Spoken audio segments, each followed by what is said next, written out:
어머님, 이건 손님들 드시게 그대로 둘게요. 어머님 거는 잠깐만요. 그리고는 순자의 손에서 국자를 빼앗아갔습니다. 순간 분위기가 얼어붙었죠.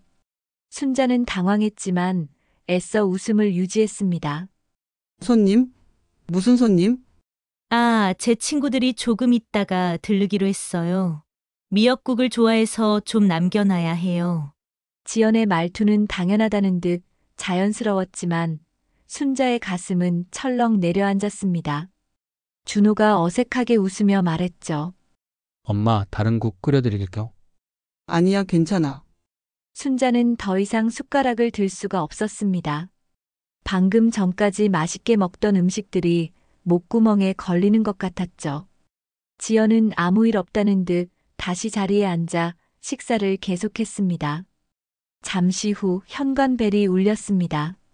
어머님, 제 친구들이에요. 대학 동창들이죠. 지연이 뒤늦게 소개했지만 친구들은 순자에게 제대로 인사도 하지 않았습니다.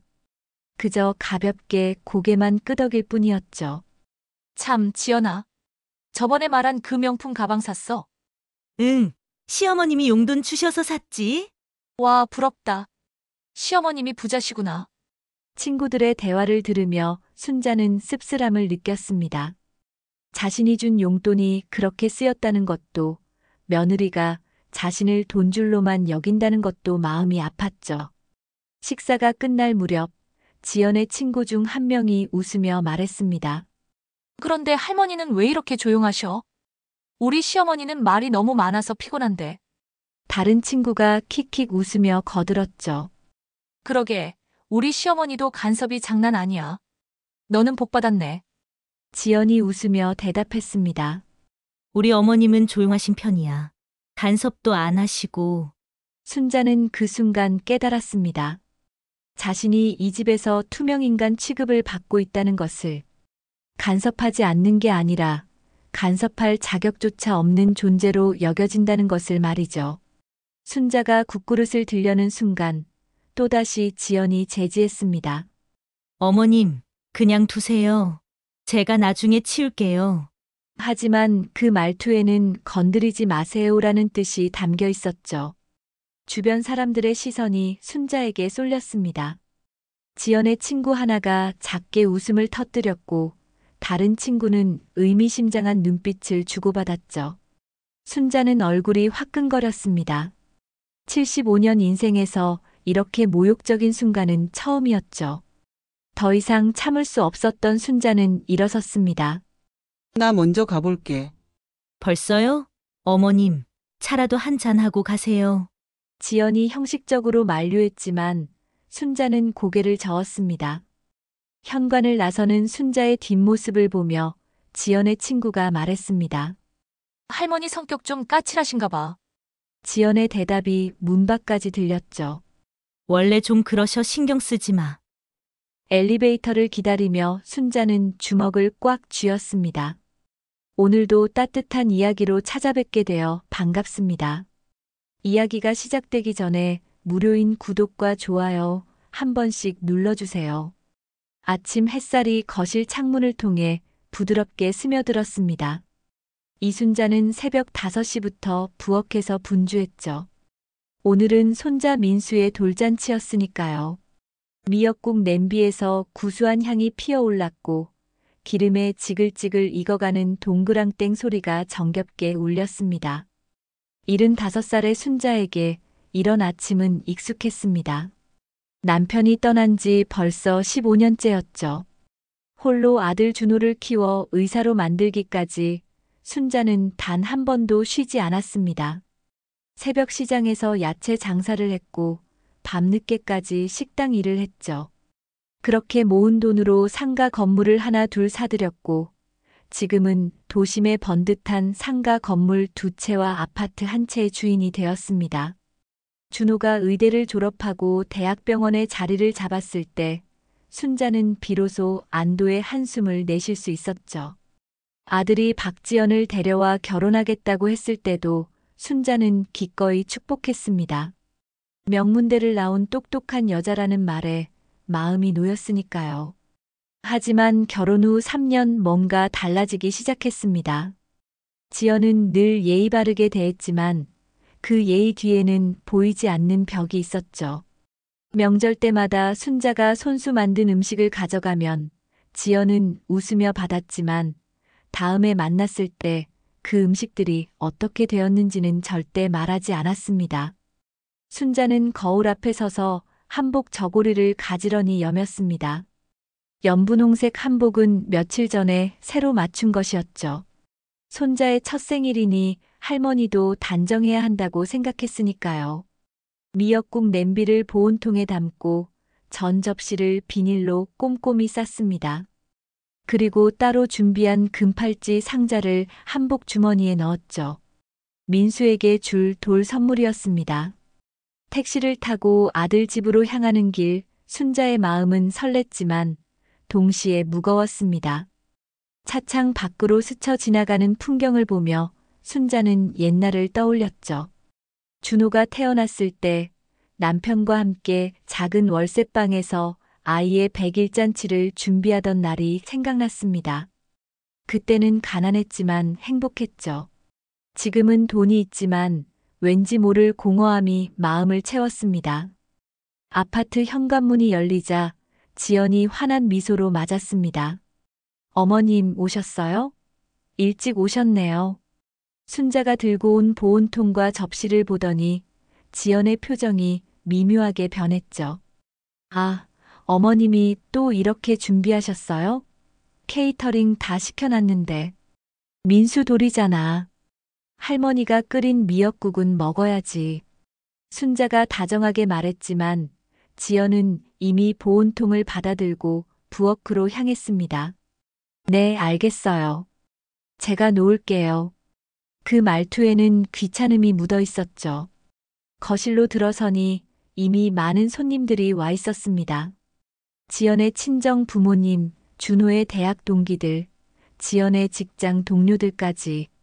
화려하게 장식된 테이블에는 호텔에서 주문한 듯한 고급 음식들이 가득했죠.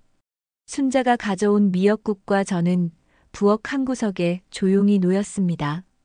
민수가 한복을 입고 방긋 웃는 모습을 보니 순자의 마음이 따뜻해졌습니다. 아이를 안아보려 다가가자 지연이 재빨리 나타났죠. 어머님, 민수 지금 막 재웠어요. 조금 있다가 안아주세요. 순자는 고개를 끄덕였지만 마음 한구석이 서늘했습니다. 엄마. 준호가 다가와 순자를 안았습니다. 오늘 고마워요. 미역국도 끓여오시고. 하지만 그 인사도 잠시 준호는 곧 다른 손님들을 맞으러 갔죠. 순자는 홀로 거실 한구석에 서 있었습니다. 손님들 사이에서 순자는 어색하게 서 있었습니다. 지연의 친정 어머니는 다른 손님들과 활발히 대화를 나누며 주인처럼 행동했죠. 우리 민수가 정말 예쁘죠? 저를 꼭 닮았어요. 지연의 어머니가 자랑스럽게 말하는 소리가 들렸습니다. 반면 순자에게는 아무도 말을 걸지 않았습니다. 가끔 준호가 다가와 엄마, 괜찮아? 하고 물었지만 곧 다른 손님들에게 불려갔죠. 순자는 조용히 소파에 앉아 손님들을 관찰했습니다. 지연의 친구들은 화려한 옷차림에 비싼 가방을 들고 있었죠. 그들은 순자를 스쳐 지나가면서도 인사 한 번 하지 않았습니다. 마치 순자가 투명인간인 것처럼 행동했죠. 점심시간이 되자 지연이 손님들을 테이블로 안내했습니다. 순자도 자연스럽게 자리에 앉으려 했지만 정해진 자리가 없었죠. 어머님은 여기 앉으세요. 지연이 가리킨 곳은 주 테이블이 아닌 옆쪽 작은 테이블이었습니다. 그곳엔 이미 지연의 먼 친척 어르신 몇 분이 앉아 있었죠. 순자는 조용히 그 자리에 앉았습니다. 주 테이블에서는 웃음소리가 끊이지 않았지만 순자가 앉은 테이블은 조용했죠. 옆자리 할머니가 작은 목소리로 물었습니다. 손자 할머니시죠? 근데 왜 여기 앉으셨어요? 순자는 억지로 미소를 지으며 대답했습니다. 자리가 모자란가 봐요. 음식이 나오기 시작했습니다. 호텔에서 온 요리사가 즉석에서 스테이크를 구워주고 있었죠. 주 테이블에는 고급 와인이 돌았지만 순자가 앉은 테이블에는 물만 놓여 있었습니다. 순자가 가져온 미역국과 저는 어디에도 보이지 않았죠. 케이크 커팅 시간이 되었습니다. 준호와 지연이 민수를 안고 케이크 앞에 섰죠. 사진을 찍는데 지연의 부모님은 바로 옆에 섰지만 아무도 순자를 부르지 않았습니다. 순자는 멀리서 그 광경을 지켜봤죠. 플래시가 터질 때마다 순자의 마음도 함께 터지는 것 같았습니다. 순자는 일어나 화장실로 갔습니다. 거울에 비친 자신의 모습이 초라해 보였죠. 새로 맞춘 한복도 정성껏 그은 화장도 의미가 없었습니다. 화장실을 나오는 길에 부엌을 지나가다 순자는 충격적인 광경을 목격했죠. 자신이 가져온 미역국은 싱크대에 버려지고 있었고 저는 쓰레기통에 들어가 있었습니다. 내가 이 집의 식구인지 손님인지 순자는 속으로 중얼거렸습니다. 평생 아들을 위해 살았는데 정작 아들의 가정에서 순자의 자리는 어디에도 없었죠. 돌잔치는 계속됐지만 순자의 마음은 이미 차갑게 식어가고 있었습니다. 창밖으로 보이는 가을 하늘이 유독 쓸쓸해 보였죠. 순자는 핸드백을 만지작거리며 언제 자리를 떠야 할지 고민하기 시작했습니다. 손자에게 줄 금팔찌만 조용히 탁자 위에 놓고 아무도 모르게 현관으로 향했죠. 그때 뒤에서 준호의 목소리가 들렸습니다. 엄마, 어디 가세요? 순자는 돌아보며 힘없이 웃었습니다. 그냥 바람 좀 쐬러. 그 말을 끝으로 순자는 문을 나섰습니다. 엘리베이터 안에서 순자의 눈가에 눈물이 맺혔지만 끝내 흘리지는 않았죠. 일주일이 지났습니다. 순자는 그날 이후로 계속 마음이 무거웠죠. 돌잔치 때 있었던 일들이 자꾸만 머릿속을 맴돌았습니다. 하지만 며느리를 탓하기보다는 자신이 너무 예민했나 싶어 스스로를 다독였습니다. 오늘은 준호가 가족들과 함께 점심을 먹자고 했죠. 순자는 다시 한번 마음을 다잡고 아들 집으로 향했습니다. 현관문이 열리자 민수가 할머니를 보고 방긋 웃었습니다. 순자는 손자를 안아 올리며 행복한 미소를 지었죠. 우리 민수 할머니 보고 싶었어? 아이의 따뜻한 체온이 순자의 마음을 녹였습니다. 지연도 평소보다 밝은 표정으로 맞이했죠. 어머님, 오늘은 제가 정성껏 준비했어요. 어머님이 좋아하시는 갈비찜도 했고요. 식탁에는 정말로 푸짐한 음식들이 차려져 있었습니다. 갈비찜, 잡채, 전, 나물 반찬들까지. 순자는 감동했죠. 역시 며느리가 마음을 써주니 고마웠습니다. 지연아, 고생했네. 이렇게 많이 준비하느라. 아니에요, 어머님. 당연한 거죠. 자, 어서 앉으세요. 준호도 오랜만에 여유로운 표정이었습니다. 병원 일이 바빠서 얼굴 보기 힘들었는데 오늘은 온전히 가족과 함께하는 시간이었죠. 식구들이 둘러앉자 지연이 갈비찜 뚜껑을 열었습니다. 윤기나는 갈비가 먹음직스럽게 담겨 있었죠. 어머님, 많이 드세요. 지연이 갈비 한 점을 순자의 접시에 올려주었습니다. 순자는 흐뭇한 마음으로 젓가락을 들었죠. 부드러운 갈비를 한 입 베어 물자 입안에 풍미가 퍼졌습니다. 정말 맛있네. 지연이 솜씨가 늘었구나. 화기애애한 분위기 속에서 식사가 계속되었습니다. 준호는 병원에서 있었던 재미있는 에피소드를 들려주었고 지연은 민수의 귀여운 일화를 이야기했죠. 순자도 오랜만에 편안한 마음으로 웃을 수 있었습니다. 그때였습니다. 순자가 미역국을 뜨려고 국자를 들자 지연이 갑자기 다가왔죠. 어머님, 이건 손님들 드시게 둘게요. 어머님은 잠깐만요. 그리고는 순자의 손에서 국자를 빼앗아갔습니다. 순간 분위기가 얼어붙었죠. 순자는 당황했지만 애써 웃음을 유지했습니다. 손님? 무슨 손님? 아, 제 친구들이 조금 있다가 들르기로 했어요. 미역국을 좋아해서 좀 남겨놔야 해요. 지연의 말투는 당연하다는 듯 자연스러웠지만 순자의 가슴은 철렁 내려앉았습니다. 준호가 어색하게 웃으며 말했죠. 엄마, 다른 국 끓여드릴게요. 아니야, 괜찮아. 순자는 더 이상 숟가락을 들 수가 없었습니다. 방금 전까지 맛있게 먹던 음식들이 목구멍에 걸리는 것 같았죠. 지연은 아무 일 없다는 듯 다시 자리에 앉아 식사를 계속했습니다. 잠시 후 현관벨이 울렸습니다. 지연의 친구 2명이 들어왔죠. 지연아, 늦어서 미안. 괜찮아, 마침 식사 중이었어. 같이 먹자. 지연은 친구들을 반갑게 맞이하며 식탁으로 안내했습니다. 그리고는 아까 순자가 뜨려던 미역국을 정성스럽게 떠서 친구들에게 주었죠. 이거 우리 시어머님이 좋아하시는 건데 너희도 먹어봐. 정말 맛있어. 순자는 그 광경을 멍하니 바라봤습니다. 자신이 먹으려던 국을 지연의 친구들이 먹고 있었죠.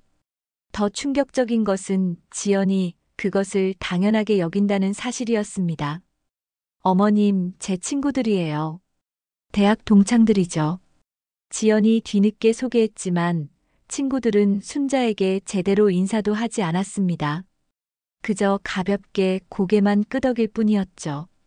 친구들은 수다를 떨며 시끌벅적하게 식사를 했습니다. 순자는 그들의 대화에서 완전히 소외되었죠. 가끔 지연이 어머님도 드세요라고 말했지만 그것은 형식적인 말에 불과했습니다. 참, 지연아. 저번에 말한 그 명품 가방 샀어? 응, 시어머님이 용돈 주셔서 샀지. 와, 부럽다. 시어머님이 부자시구나. 친구들의 대화를 들으며 순자는 씁쓸함을 느꼈습니다. 자신이 준 용돈이 그렇게 쓰였다는 것도, 며느리가 자신을 돈줄로만 여긴다는 것도 마음이 아팠죠. 준호는 중간에 병원 호출을 받고 자리를 떴습니다. 엄마, 미안해요. 응급 환자가 있어서. 순자는 아들을 보내며 손을 흔들었지만 마음은 더욱 쓸쓸해졌죠. 식사가 끝날 무렵 지연의 친구 중 한 명이 웃으며 말했습니다. 그런데 할머니는 왜 이렇게 조용하셔? 우리 시어머니는 말이 너무 많아서 피곤한데. 다른 친구가 킥킥 웃으며 거들었죠. 그러게, 우리 시어머니도 간섭이 장난 아니야. 지연이 웃으며 대답했습니다. 우리 어머님은 조용하신 편이야. 간섭도 안 하시고. 순자는 그 순간 깨달았습니다. 자신이 이 집에서 투명인간 취급을 받고 있다는 것을. 간섭하지 않는 게 아니라 간섭할 자격조차 없는 존재로 여겨진다는 것을 말이죠. 순자가 국그릇을 들려는 순간 또다시 지연이 제지했습니다. 어머님, 그냥 두세요. 제가 나중에 치울게요. 하지만 그 말투에는 건드리지 마세요라는 뜻이 담겨 있었죠. 주변 사람들의 시선이 순자에게 쏠렸습니다. 지연의 친구 하나가 작게 웃음을 터뜨렸고 다른 친구는 의미심장한 눈빛을 주고받았죠. 순자는 얼굴이 화끈거렸습니다. 75년 인생에서 이렇게 모욕적인 순간은 처음이었죠. 더 이상 참을 수 없었던 순자는 일어섰습니다. 나 먼저 가볼게. 벌써요? 어머님, 차라도 한잔하고 가세요. 지연이 형식적으로 만류했지만 순자는 고개를 저었습니다. 아니야, 약속이 있어서. 현관을 나서는 순자의 뒷모습을 보며 지연의 친구가 말했습니다. 할머니 성격 좀 까칠하신가 봐. 지연의 대답이 문 밖까지 들렸죠. 원래 좀 그러셔. 신경 쓰지 마. 엘리베이터를 기다리며 순자는 주먹을 꽉 쥐었습니다. 분노와 서러움이 동시에 밀려왔죠. 평생 아들을 위해 살았는데 이제는 며느리의 친구들보다도 못한 대접을 받고 있었습니다. 수저를 빼앗긴 것은 단순히 식기를 빼앗긴 게 아니었습니다. 이 가정에서 순자의 자리, 존재 자체를 부정당한 것이었죠. 집으로 돌아온 순자는 거실에 홀로 앉아 있었습니다. 텅 빈 집이 오늘따라 더 쓸쓸하게 느껴졌죠. 탁자 위에는 가족 사진이 놓여 있었습니다. 준호의 결혼식 사진이었죠. 그때만 해도 행복했는데 언제부터 이렇게 됐을까요? 순자는 깊은 한숨을 내쉬었습니다. 수저를 빼앗긴 그 순간 순자는 자신의 자리도 함께 빼앗겼다는 것을 알았죠. 이제 무언가 달라져야 한다는 생각이 들었습니다. 더 이상 이런 대접을 받으며 살 수는 없었으니까요. 며칠이 지났지만 순자는 그날의 일을 잊을 수가 없었습니다. 순자는 결국 준호를 만나기로 했습니다. 아들과 단둘이 이야기를 나눠야겠다고 생각했죠. 준호야, 엄마랑 차 한잔 할 수 있니? 전화를 받은 준호는 바쁘다고 했지만 순자의 목소리에서 뭔가 심상치 않음을 느꼈는지 시간을 냈습니다. 병원 근처 조용한 찻집에서 만나기로 했죠. 찻집에 먼저 도착한 순자는 창밖을 바라보며 무슨 말부터 꺼내야 할지 고민했습니다. 아들에게 며느리의 잘못을 이야기하는 것이 옳은 일인지, 혹시 자신이 너무 예민한 건 아닌지 수없이 자문했죠. 엄마, 오래 기다렸어요? 준호가 도착했습니다. 하얀 가운을 벗고 온 아들의 얼굴엔 피곤함이 역력했죠. 순자는 아들이 안쓰러우면서도 오늘은 꼭 이야기를 해야겠다고 마음먹었습니다. 아니야, 방금 왔어. 커피 마실래? 네, 아메리카노로 주세요. 주문을 마치고 마주 앉은 모자는 잠시 침묵했습니다. 준호가 먼저 입을 열었죠. 무슨 일 있어요? 전화 목소리가 좀 이상하던데. 순자는 깊은 숨을 들이쉬고 천천히 말을 시작했습니다. 준호야, 엄마가 너무 예민한 건지 모르겠는데. 그날 내 집에서 있었던 일 말이야. 무슨 일이요? 지연이가 내 손에서 국자를 빼앗아 갔잖아. 손님들 준다고. 준호의 표정이 미묘하게 변했습니다. 순자는 계속 말을 이어갔죠. 그때 사람들이 다 보고 있었어. 누군가는 비웃기도 했고, 엄마가 그 집에서 어떤 존재인지 확실히 알게 됐지. 준호는 커피잔을 만지작거리며 대답을 피했습니다. 한참 후에야 입을 열었죠. 그날은 그냥 지연이가 손님 접대하느라 바빴던 거예요. 엄마가 오해하신 것 같은데. 오해? 내 아내가 나를 손님보다 못하게 대하는 게 오해니? 순자의 목소리가 높아졌습니다. 찻집에 다른 손님들이 쳐다봤지만 순자는 신경 쓰지 않았죠. 엄마, 지연이도 나름대로 힘들어요. 직장 다니면서 애 키우고 집안일까지 하느라 정신이 없거든요.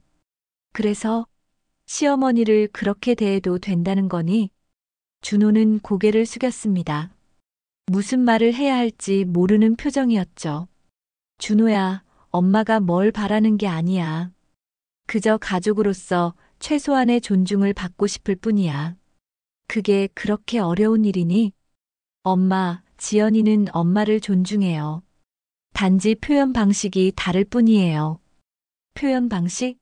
내 손에서 수저를 빼앗고 손님들 앞에서 망신을 주는 게 존중이니? 준호는 대답하지 못했습니다. 순자는 아들의 눈을 똑바로 바라보며 물었죠. 준호야, 솔직히 말해봐. 내 아내가 나를 어떻게 생각하는지 알고 있니? 엄마, 돈 주는 사람? 애 봐주는 사람? 아니면 그냥 귀찮은 존재? 준호의 얼굴이 붉어졌습니다. 화가 난 것인지 부끄러운 것인지 알 수 없었죠. 엄마, 그런 말씀하지 마세요. 지연이는 그런 사람이 아니에요. 그럼 어떤 사람인데? 내가 정성껏 끓인 미역국을 쓰레기통에 버리는 사람이 아니면 뭐니? 준호가 놀란 표정을 지었습니다. 그건 제가 몰랐어요. 몰랐다고? 내가 모르는 게 얼마나 많은지 아니? 내 아내가 친구들 앞에서 나를 어떻게 표현하는지, 내가 준 용돈으로 뭘 사는지 정말 모르니? 찻집 안이 조용해졌습니다.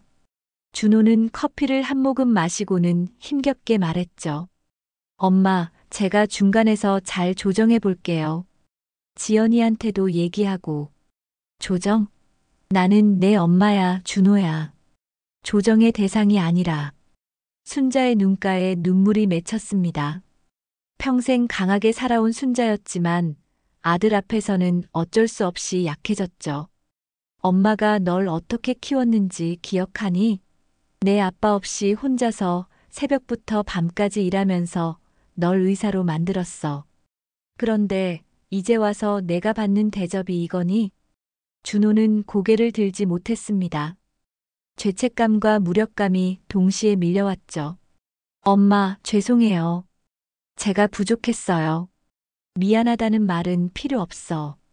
난 그저 내가 이 가족의 일원인지 아닌지만 알고 싶어.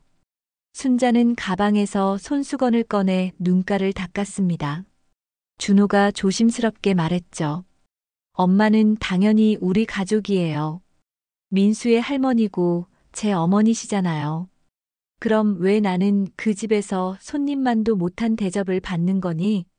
왜 내 자리는 없는 거야? 준호는 또다시 침묵했습니다. 할 말이 없었던 것이죠. 순자는 일어섰습니다. 더 이상 할 말 없구나. 알았어. 엄마, 가지 마세요. 제가 꼭 해결할게요. 해결? 뭘 어떻게 해결한다는 거니? 내 아내의 마음을 바꿀 수 있니? 나를 가족으로 여기도록 할 수 있어? 준호는 대답하지 못했습니다. 순자는 씁쓸하게 웃었죠. 역시 그렇구나. 준호야, 엄마가 한 가지만 물어볼게. 만약 지연이 친정 엄마가 그런 대접을 받았다면 너는 가만히 있었겠니? 준호의 얼굴이 창백해졌습니다. 그 질문이 무엇을 의미하는지 정확히 알았기 때문이죠. 그건 대답 안 해도 돼. 이미 답은 나왔으니까. 순자는 찻집을 나왔습니다. 준호가 따라 나왔지만 순자는 돌아보지 않았죠. 엄마, 제발. 시간을 좀 주세요. 시간? 내가 75살이야.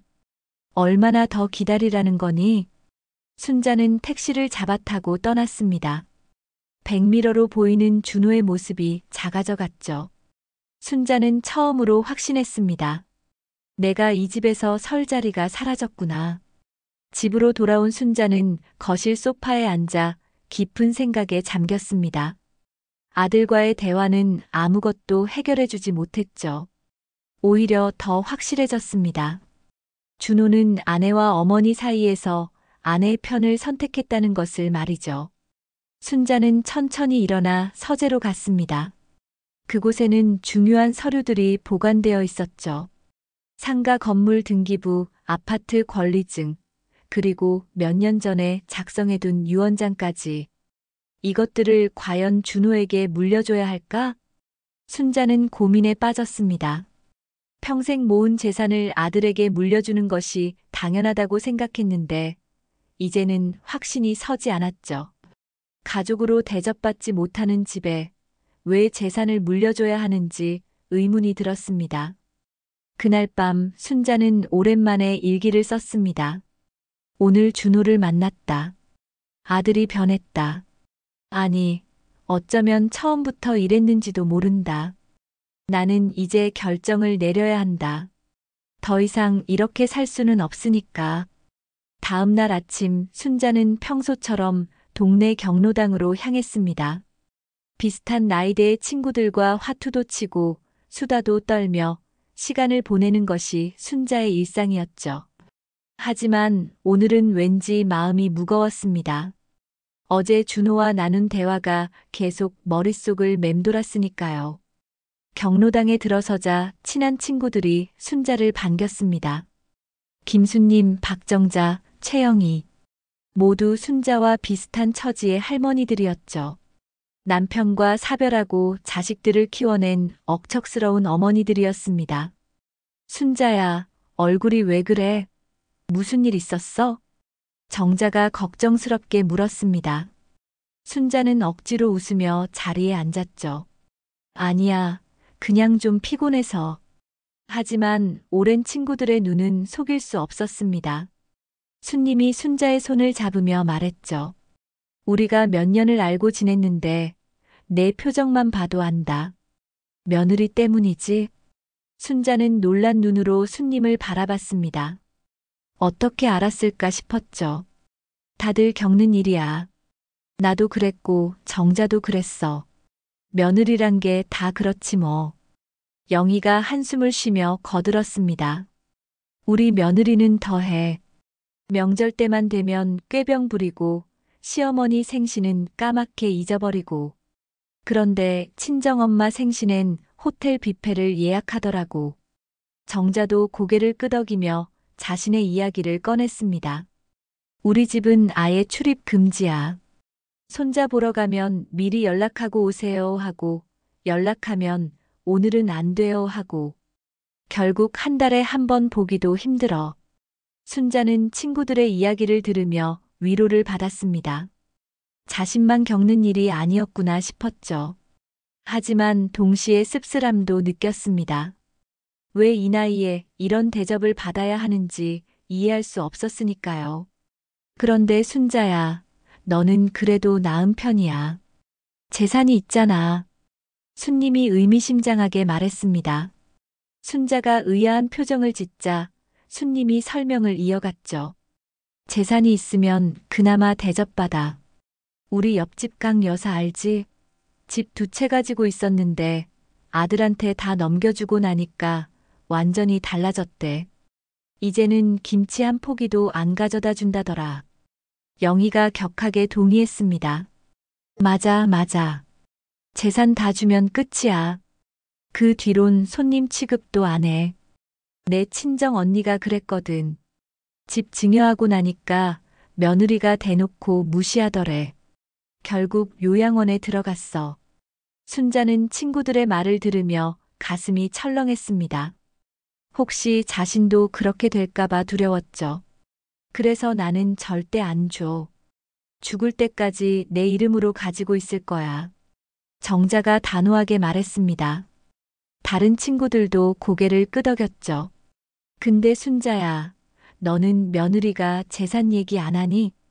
순님의 질문에 순자는 잠시 망설였습니다. 그러다 결국 입을 열었죠. 사실 얼마 전에 왔었어. 아파트 관리비랑 상가 수리비가 부담된다면서 미리 증여하면 어떻겠냐고. 친구들이 동시에 혀를 찼습니다. 봐봐, 결국 그거야. 재산 노리는 거지. 경로당에서 나온 순자는 집으로 가는 대신 은행으로 향했습니다. 통장 잔액을 확인하고 상가 임대 수익을 정리했죠. 매달 들어오는 임대료만 해도 상당한 금액이었습니다. 이 돈이 있기에 지금까지 당당할 수 있었던 것이죠. 집으로 돌아온 순자는 서재로 들어갔습니다. 서류 가방을 열어 등기부등본과 각종 계약서들을 꺼냈죠. 그리고 그 밑에 있던 낡은 수첩 하나를 발견했습니다. 남편이 생전에 쓰던 일기장이었죠. 순자는 조심스럽게 일기장을 펼쳤습니다. 남편의 글씨가 고스란히 남아 있었죠. 순자야, 내가 먼저 가더라도 너무 슬퍼하지 마.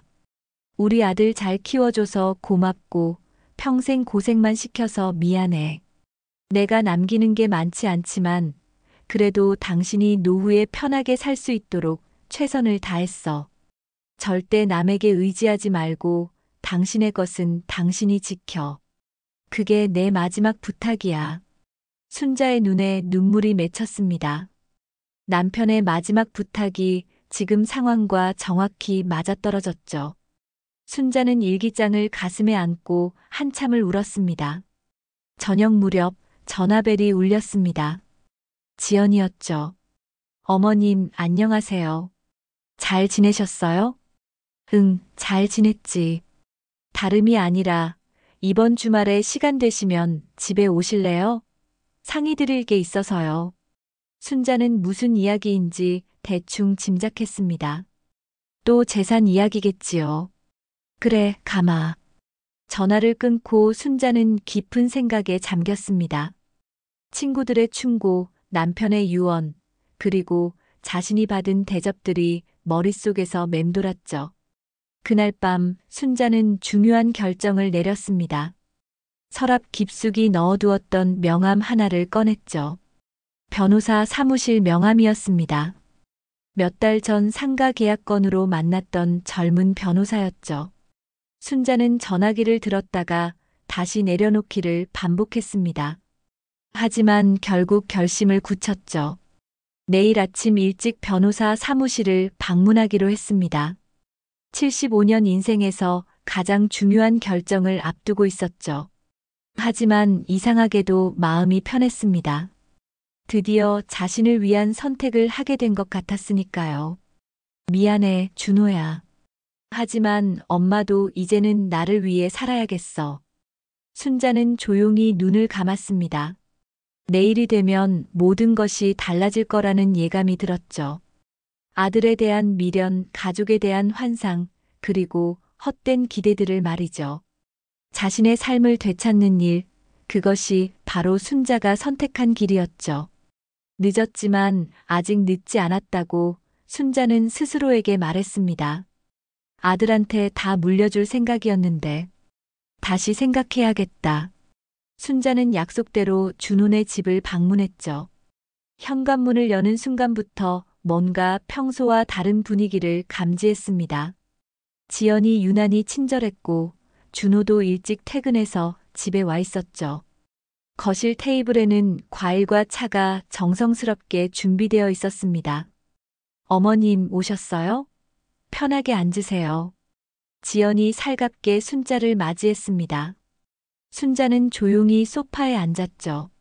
무슨 이야기가 나올지 뻔히 보였지만 끝까지 들어보기로 했습니다.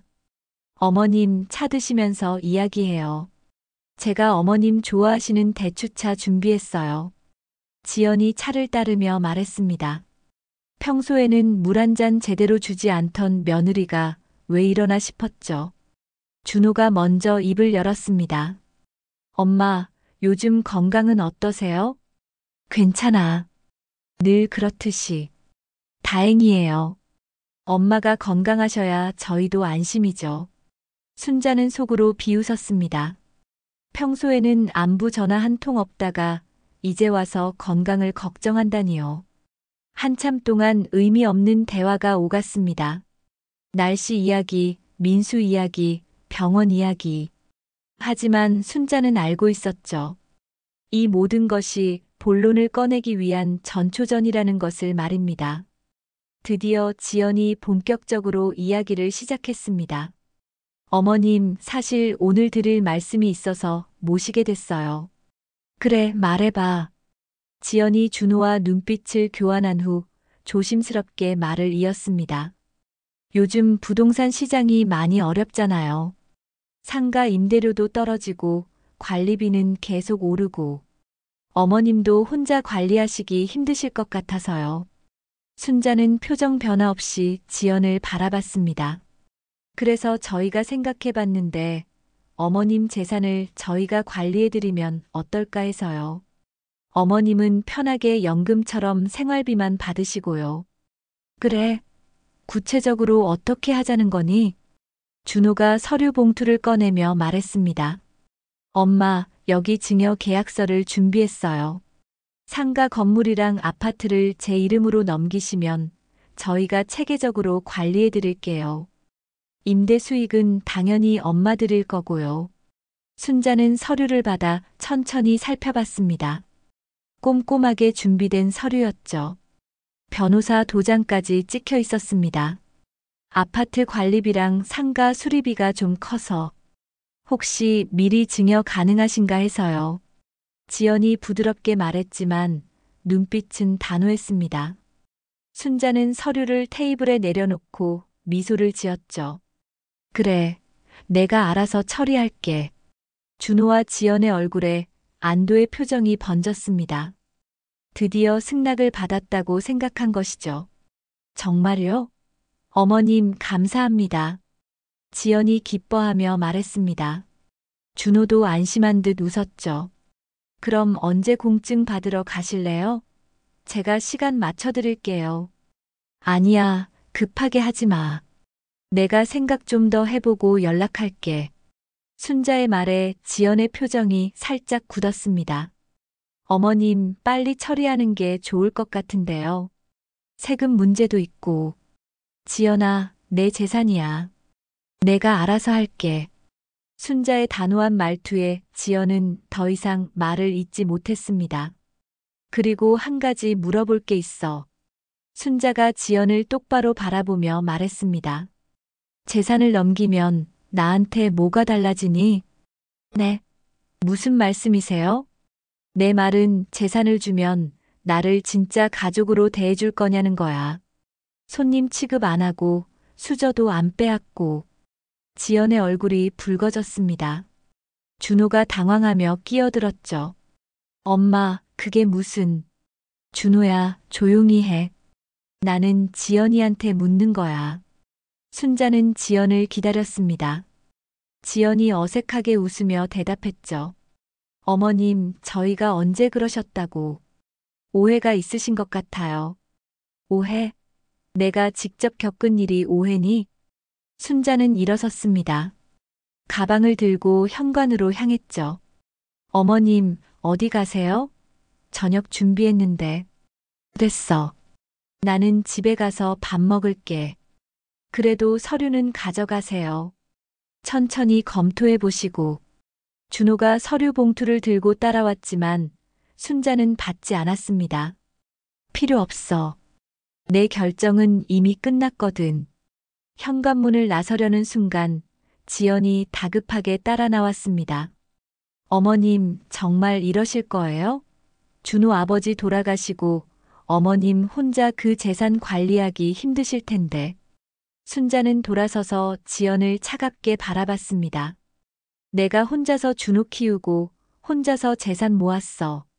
지금까지 잘 해왔는데 왜 갑자기 못하겠니? 그게 아니라 나이가 드시면 판단력도 떨어지고. 판단력이 떨어진다고? 지연아, 내가 정신 나간 노인네로 보이니? 지연이 말을 더듬었습니다. 그런 뜻이 아니라. 충분히 알아들었어. 너희는 내가 치매 걸리기 전에 재산이나 빼앗으려는 거구나. 그 말을 남기고 순자는 집을 나섰습니다. 엘리베이터 안에서 순자는 깊은 숨을 내쉬었죠. 오늘 이 순간이 터닝 포인트가 될 거라는 걸 알았습니다.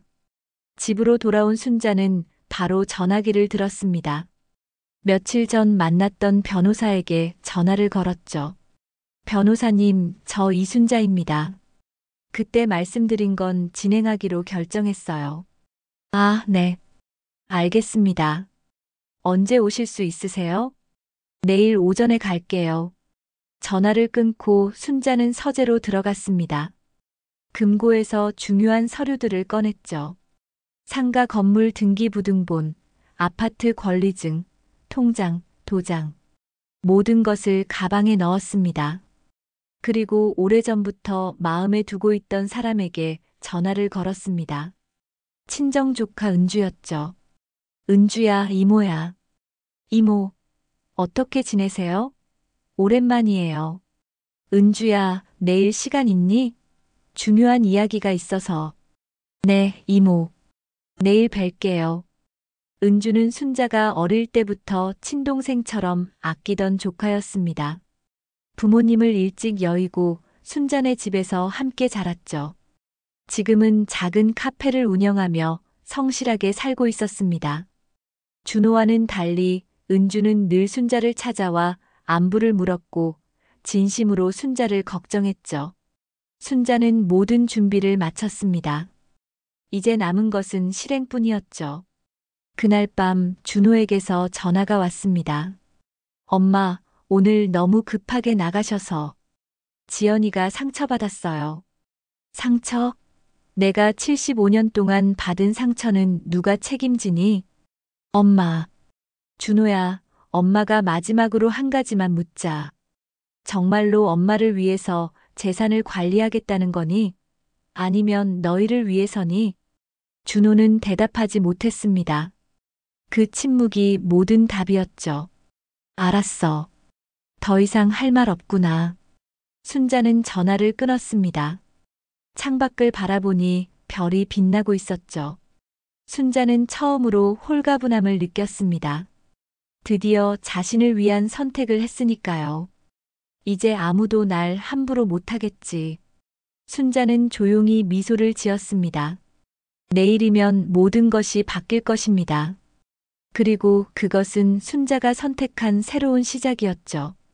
다음 날 아침 순자는 일찍 일어나 정장을 차려입었습니다. 검은색 투피스에 진주 목걸이를 했죠. 거울 속 자신의 모습이 당당해 보였습니다. 오늘은 인생에서 가장 중요한 결정을 실행하는 날이었으니까요. 변호사 사무실에 도착한 순자는 담당 변호사와 마주 앉았습니다. 젊은 여성 변호사 김수진은 순자의 상황을 이미 잘 알고 있었죠. 어르신, 정말 결정하신 건가요? 네, 확실해요. 모든 재산을 은주에게 증여하고 싶어요. 상가 건물 2채와 아파트 1채, 그리고 예금까지 모두요? 네, 전부 다요. 변호사는 서류를 준비하며 신중하게 말했습니다. 한 가지 제안 드려도 될까요? 전부 증여하시는 것보다 어르신 명의로 일부는 남겨두시는 게 어떨까요? 노후 생활비도 필요하시고. 순자는 고개를 저었습니다. 아니에요. 은주가 날 끝까지 책임질 거예요. 그 애는 내 아들과 달라요. 그래도 법적으로 보호받으실 수 있도록 조건부 증여로 하시는 건 어떠세요? 은주 씨가 어르신을 모시는 조건으로요. 순자는 잠시 생각하다가 고개를 끄덕였습니다. 그것도 좋네요. 은주가 나를 끝까지 돌보는 조건으로 해주세요.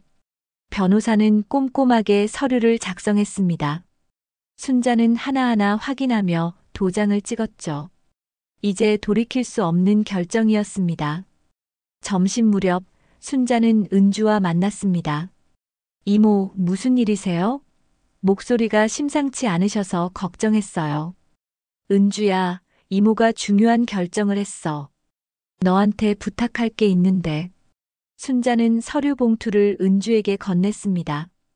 은주가 서류를 확인하자 눈이 휘둥그레졌죠. 이모, 이게 뭐예요? 재산을 저한테 증여하신다고요? 그래. 내 모든 재산을 너한테 줄 거야. 안 돼요. 이건 준호 오빠한테 가야 할 거잖아요. 전 받을 수 없어요. 은주가 당황하며 서류를 돌려주려 했지만 순자는 은주의 손을 꼭 잡았습니다. 은주야, 잘 들어. 준호는 이미 충분해. 의사고 돈도 잘 벌고 아내도 있고. 하지만 너는 부모님 일찍 여의고 혼자 힘들게 살았잖아. 이건 내가 너한테 주는 선물이야. 하지만 이모, 이건 너무 큰데요. 대신 조건이 있어. 나를 끝까지 돌봐줘야 해. 내가 죽을 때까지 가족으로 대해주고 외롭지 않게 해줘야 해. 은주의 눈에 눈물이 맺혔습니다. 이모, 재산 없어도 전 이모를 끝까지 모실 거예요.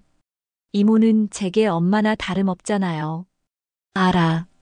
그래서 너한테 주는 거야. 너는 날 진심으로 대하니까. 순자는 은주에게 자초지종을 설명했습니다. 며느리의 냉대, 아들의 무관심, 그리고 재산만 노리는 그들의 속내까지. 은주는 들으면서 계속 한숨을 쉬었죠. 오빠가 그렇게 했다니. 믿기지 않아요. 사람은 돈 앞에서 변해. 특히 며느리가 부축이니까 더 그렇지. 은주는 결심한 듯 고개를 끄덕였습니다. 알겠어요, 이모. 제가 이모를 끝까지 모실게요. 그리고 이 재산은 이모를 위해서만 쓸게요. 고마워, 은주야. 이제 나도 마음이 놓인다. 두 사람은 공증 사무실로 향했습니다. 모든 절차가 순조롭게 진행되었죠. 등기 이전까지는 며칠이 걸릴 예정이었지만 법적으로 이미 모든 것이 확정되었습니다. 저녁 무렵 순자는 집으로 돌아왔습니다. 거실 테이블 위에 등기부 등본을 펼쳐놓고 한참을 바라봤죠. 소유자란에 은주의 이름이 선명하게 적혀 있었습니다. 이제 아무도 날 함부로 못하겠지. 순자는 깊은 안도의 숨을 내쉬었습니다. 평생 모은 재산을 아들이 아닌 조카에게 준다는 것이 쉬운 결정은 아니었죠. 하지만 순자는 후회하지 않았습니다. 오히려 속이 시원했죠. 그때 전화벨이 울렸습니다. 준호였습니다. 엄마, 어제 일은 죄송했어요. 지연이가 좀 성급했던 것 같아요. 그래, 알았어. 그런데 엄마, 서류는 검토해 보셨어요? 정말 좋은 조건이거든요. 준호야, 그 얘기는 이제 그만하자. 네. 무슨 말씀이세요? 재산은 이미 정리했어. 더 이상 너희가 신경 쓸 일 없어. 전화 너머로 준호의 당황한 숨소리가 들렸습니다. 정리했다니. 무슨 말씀이세요? 말 그대로야. 이제 그 재산은 내 것이 아니야. 엄마, 설마 다른 사람한테 주신 건 아니죠? 순자는 차분하게 대답했습니다. 그건 내 마음이지. 너희가 상관할 일이 아니야. 엄마, 이건 너무하잖아요. 제가 아들인데. 아들? 그래, 너는 내 아들이지. 하지만 나를 어머니로 대하지 않는 아들이야. 그게 무슨. 준호야, 이제 와서 후회해도 소용없어. 너희가 먼저 선을 그었잖아. 순자는 전화를 끊었습니다. 곧바로 다시 전화가 왔지만 받지 않았죠. 문자 메시지도 계속 왔지만 읽지도 않았습니다. 1시간쯤 지났을까요? 초인종이 급하게 울렸습니다. 도어폰을 보니 준호와 지연이 서 있었죠. 엄마, 문 좀 열어주세요. 얘기 좀 해요. 순자는 잠시 망설이다가 문을 열었습니다. 준호와 지연이 헐레벌떡 들어왔죠. 두 사람의 얼굴은 창백했습니다. 엄마, 정말이에요? 정말 재산을 다른 사람한테 넘기신 거예요? 그래. 지연이 다급하게 끼어들었습니다. 어머님, 그러시면 안 돼요. 그건 준호 것이잖아요. 누가 정했니? 내 재산은 내가 처분해. 하지만 며느리인 저와 손자 민수는 어떡하라고요? 순자는 지연을 차갑게 바라봤습니다. 너희가 나를 가족으로 대했다면 이런 일은 없었을 거야. 어머님, 제가 잘못했어요. 앞으로 잘할게요. 제발 다시 생각해 주세요. 지연이 무릎을 꿇으려 하자 준호가 말렸습니다. 하지만 준호의 눈에도 절망이 가득했죠. 엄마, 누구예요? 누구한테 주신 거예요? 은주. 은주 이모요? 왜 이모한테? 은주는 나를 진짜 가족으로 대하거든. 너희와 달리. 준호가 주저앉았습니다. 지연은 믿을 수 없다는 표정으로 순자를 바라봤죠. 어머님, 이건 사기예요. 취소할 수 있어요. 저희가 소송을 걸면. 그래, 해봐. 내가 정신 멀쩡한 상태에서 변호사 입회하에 한 일이야. 공증도 다 받았고. 법적으로 하자가 없어. 지연이 울음을 터뜨렸습니다. 하지만 순자는 동정심이 들지 않았죠. 그것은 진짜 슬픔이 아니라 재산을 잃은 것에 대한 분노였으니까요. 어머님, 한 번만 기회를 주세요. 기회? 내가 75년을 살면서 너희한테 준 기회가 얼마나 많았는지 아니? 돌잔치 때 수저 빼앗을 때 그때마다 나는 참고 또 참았어. 하지만 너희는 변하지 않았지. 준호가 마지막으로 애원했습니다. 엄마, 제발. 민수 생각해서라도. 민수? 그래, 민수는 내 손자야. 하지만 민수 엄마가 나를 할머니로 인정하지 않는데 내가 왜 손자를 위해 재산을 남겨야 하니? 더 이상 할 말이 없었는지 준호와 지연은 힘없이 일어섰습니다. 현관을 나서며 지연이 돌아봤죠. 그 눈빛에는 원망이 가득했습니다. 어머님, 후회하실 거예요. 후회는 너희가 하겠지. 시어머니를 사람으로 대했어야 했어. 문이 닫히고 순자는 홀로 남았습니다. 거실이 조용했지만 순자의 마음은 평온했죠. 밤이 되자 은주가 찾아왔습니다. 손에는 순자가 좋아하는 약과와 차를 들고 있었죠. 이모, 혼자 계시기 적적하실 것 같아서 왔어요. 고마워, 은주야. 두 사람은 차를 마시며 이런저런 이야기를 나눴습니다. 은주는 순자의 손을 꼭 잡으며 말했죠. 이모, 제가 정말 잘 모실게요. 이모가 외롭지 않게 행복하게 사실 수 있도록 최선을 다할게요. 순자는 은주의 진심 어린 눈빛을 보며 미소를 지었습니다. 이제야 진짜 가족을 얻은 기분이었죠. 그동안 준호와 지연은 계속 연락을 시도했지만 순자는 받지 않았죠. 그러던 어느 날 준호가 문자를 보냈습니다. 엄마, 민수 생일이에요. 가족 모임 하는데 꼭 와주세요. 순자는 한참을 고민하다가 참석하기로 했습니다. 마지막으로 가족의 얼굴을 보고 싶었으니까요. 식당에 도착한 순자는 개인 룸으로 안내받았습니다. 준호와 지연, 민수가 있었고 지연의 부모님도 와 있었죠. 분위기는 어색했습니다. 평소 같으면 지연의 부모님이 주도적으로 대화를 이끌었겠지만 오늘은 모두가 조심스러워했죠. 어머니 오셨어요. 지연이 억지로 미소를 지으며 인사했습니다. 순자는 고개만 끄덕이고 자리에 앉았죠. 민수가 할머니를 보고 방긋 웃었지만 순자의 마음은 복잡했습니다. 음식이 나오기 시작했습니다. 고급 한정식이었죠. 평소라면 지연이 자랑스럽게 설명했을 텐데 오늘은 침묵만 흘렀습니다. 지연의 아버지가 먼저 입을 열었죠. 사돈 어른, 요즘 건강은 어떠신지요? 괜찮습니다. 짧은 대답에 또다시 침묵이 흘렀습니다. 지연의 어머니가 조심스럽게 말했죠. 저희가 듣기로는 재산 문제로 좀 복잡하신다면서요? 순자는 수저를 내려놓고 지연의 어머니를 바라봤습니다. 복잡할 것 없어요. 이미 다 정리했으니까요. 그래도 가족 간에 그렇게 하시면. 가족이요? 누가 누구의 가족인지 모르겠네요. 순자의 차가운 말에 지연의 부모님이 당황했습니다. 준호가 급하게 끼어들었죠. 엄마, 오늘은 민수 생일이니까 즐겁게 보내요. 순자는 가방에서 봉투를 꺼냈습니다. 민수에게 줄 용돈이었죠. 민수야, 할머니가 생일 선물이야. 감사합니다, 할머니. 민수가 해맑게 웃었지만 어른들의 표정은 굳어 있었습니다. 식사가 계속되는 동안 순자는 묵묵히 먹기만 했습니다. 그때 지연이 갑자기 입을 열었죠. 어머님, 정말 은주 씨한테 다 주신 거예요? 그래. 법적으로 문제가 될 수 있어요. 유류분이라는 게 있어서.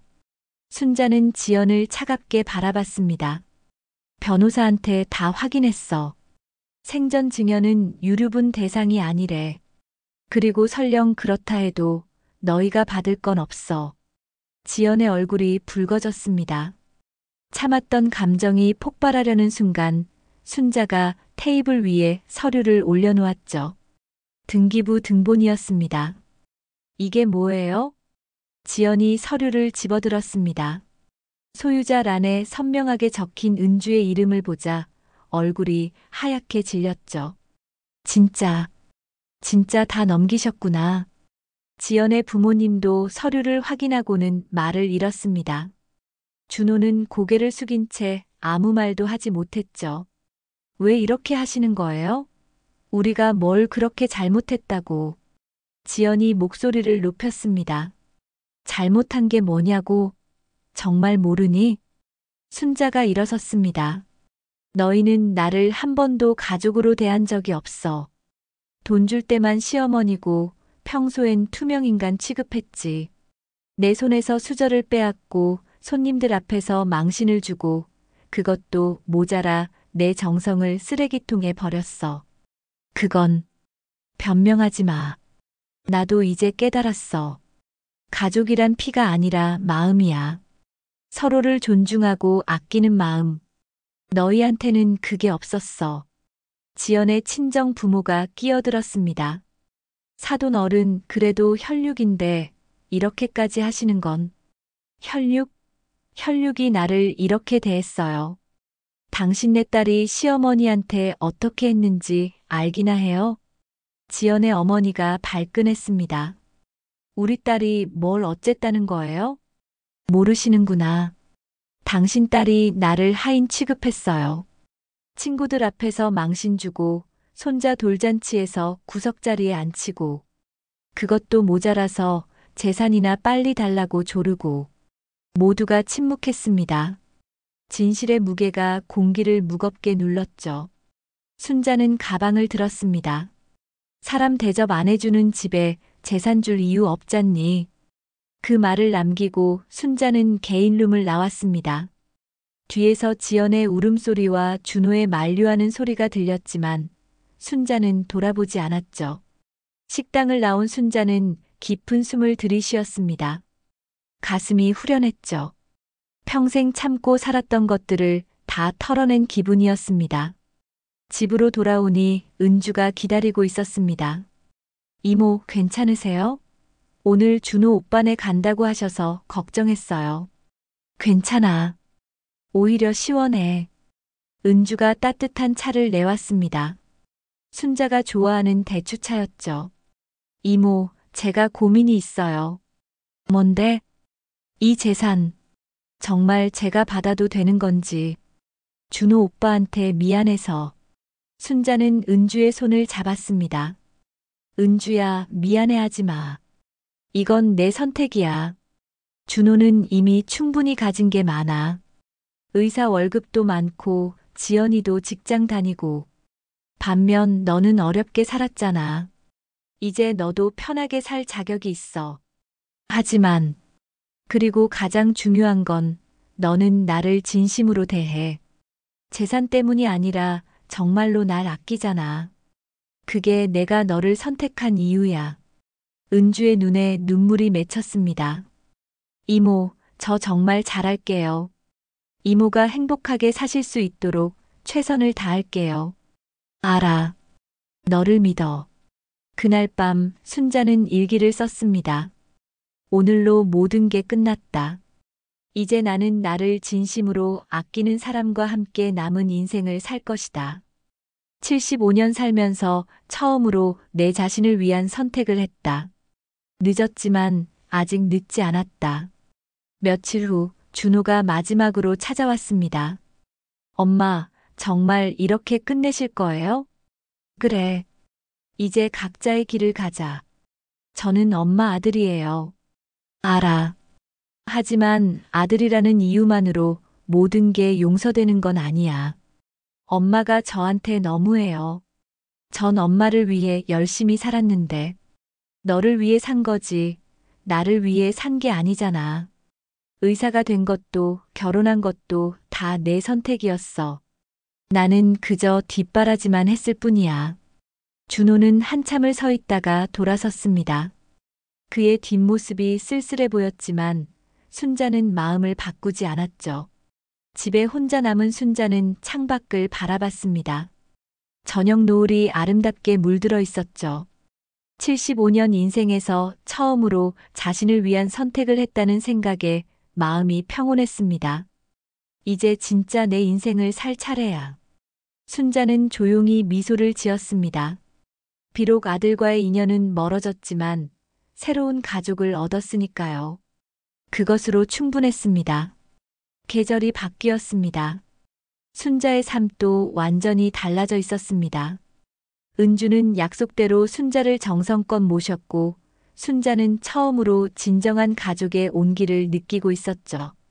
아침마다 은주가 순자의 집으로 와서 함께 아침을 먹었습니다. 이모, 오늘 병원 가는 날이죠? 제가 모시고 갈게요. 은주가 차키를 들며 말했습니다. 순자는 흐뭇하게 웃었죠. 괜찮아. 혼자 갈 수 있어. 아니에요. 제가 모시고 싶어요. 이모 건강이 제일 중요하니까요. 병원에서 검진을 받는 동안에도 은주는 순자 곁을 떠나지 않았습니다. 의사가 결과를 설명할 때도 함께 들었고, 약 처방을 받을 때도 꼼꼼히 메모했죠. 준호가 의사임에도 한 번도 이렇게 세심하게 챙겨준 적이 없었는데, 은주는 달랐습니다. 집으로 돌아오는 길에 은주가 말했습니다. 이모, 제가 생각이 있는데요. 뭔데? 이모가 혼자 사시는 게 걱정돼서. 제가 이모 집 근처로 이사 오면 어떨까요? 아니면 이모가 저희 집 근처로 오셔도 좋고요. 순자는 은주의 손을 잡았습니다. 은주야, 내 마음만으로도 충분해. 나는 괜찮아. 그래도 이모가 갑자기 아프시면 어떡해요? 제가 가까이 있어야 안심이 돼요. 순자는 은주의 진심 어린 걱정에 마음이 따뜻해졌습니다. 이것이 진짜 가족이구나 싶었죠. 순자의 얼굴에는 예전에 없던 생기가 돌았습니다. 어느 날 거실에서 차를 마시던 중 은주가 사진 한 장을 보여줬습니다. 이모, 이거 봐요. 제가 카페 확장하려고 보고 있는 곳이에요. 와, 좋네. 위치도 괜찮고. 이모가 주신 재산 덕분에 이런 꿈도 꿀 수 있게 됐어요. 정말 감사해요. 은주야, 그 재산은 이제 내 거야. 마음껏 써. 아니에요. 이건 이모를 위한 거예요. 카페가 더 잘 되면 이모도 더 편하게 모실 수 있잖아요. 순자는 은주를 보며 미소를 지었습니다. 돈이 있어도 정을 주지 않던 아들과 돈을 받고도 여전히 자신을 먼저 생각하는 은주. 그 차이가 너무나 명확했죠. 한편 준호와 지연의 소식도 간간히 들려왔습니다. 경로당 친구들을 통해서였죠.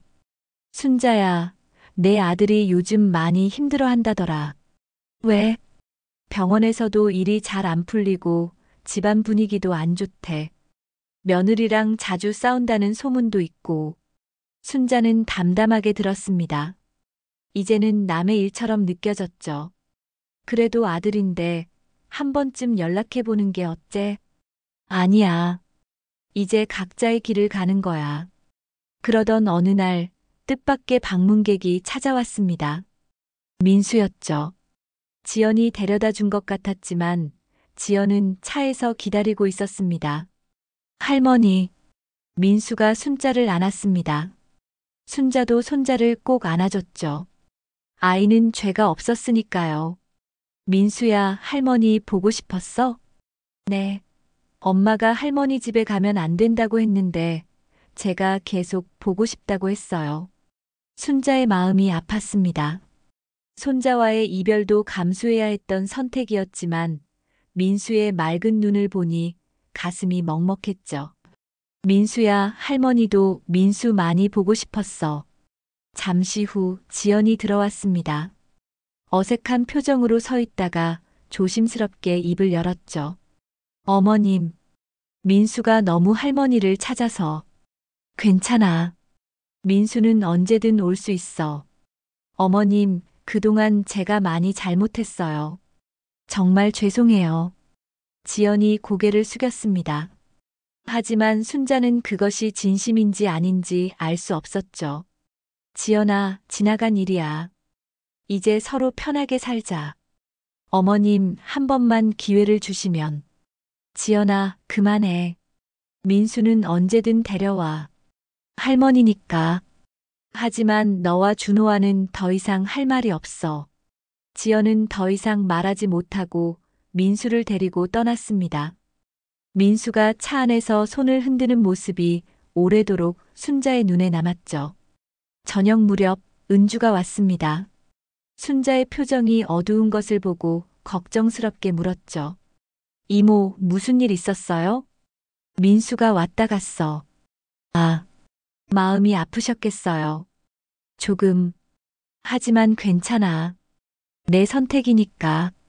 은주가 순자 옆에 앉아 어깨를 감싸 안았습니다. 이모, 제가 있잖아요. 제가 이모의 가족이 되어드릴게요. 이모가 외롭지 않도록 항상 곁에 있을게요.